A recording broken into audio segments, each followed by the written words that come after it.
One major campaign promise from President-elect Donald Trump, a $1 trillion infrastructure investment plan to rebuild roads, bridges, ports, and other public works and projects. Since Election Day, infrastructure-focused stocks have seen some big gains, including that of our next guest, soaring more than 30%. Joining us this morning, U.S. Concrete President and CEO Bill Sandbrook joins us from Dallas today. Bill, good morning to you. Good to see you. Good morning, Carl. Great to be here. Obviously, a lot of hopes about this plan, but also now questions about where it lies in the list of priorities. How are you looking at the promise of this in 17? Well, we look at it as a very high priority. When you remember President Trump's initial speech on November 9th, the very first campaign promise he talked about was increased infrastructure spending. So we don't know exactly what the ultimate level is going to be, but we're very, very optimistic that we will see increased funding. Is this something you bid for directly, or you subcontract to others who will be after federal money? Now, we're a concrete supplier. We have 170 concrete plants and 1,600 concrete trucks in California, Texas, New York City metro area. So we bid our product to subcontractors who will bid to a general contractor who bids the ultimate project.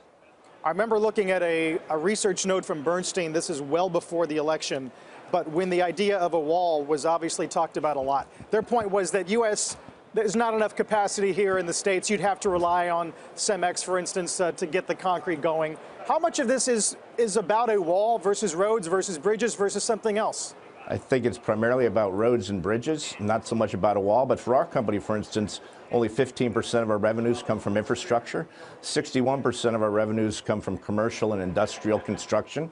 The Trump policies on taxes, for instance, or regulatory reform are going to be just as important or more important for us than the infrastructure part of his platform. If you look at infrastructure spend, it's not clear, Bill, that it automatically leads to economic growth. If you look at Japan, for instance, best high-speed trains, so much great public infrastructure, and yet it's one of the most indebted nations in the world and can barely have any economic growth. How do you ensure that these projects do create economic value? Well, take congestion, for instance. To get around our major cities today, there's so much time wasted either for workers going to work or trying to get home to their families or for the movement of goods and materials. Any increase in the ability to move our goods and people to work and to market is going to have a positive economic benefit. Bill, you mentioned the commercial industrial construction side of the business and perhaps the tax incentives to spend a lot on capital investments that's now being proposed by President-elect Trump would be a help. But do you actually expect that companies would take that incentive and go to buildings as one of the first things as opposed to, labor-saving technology or other things?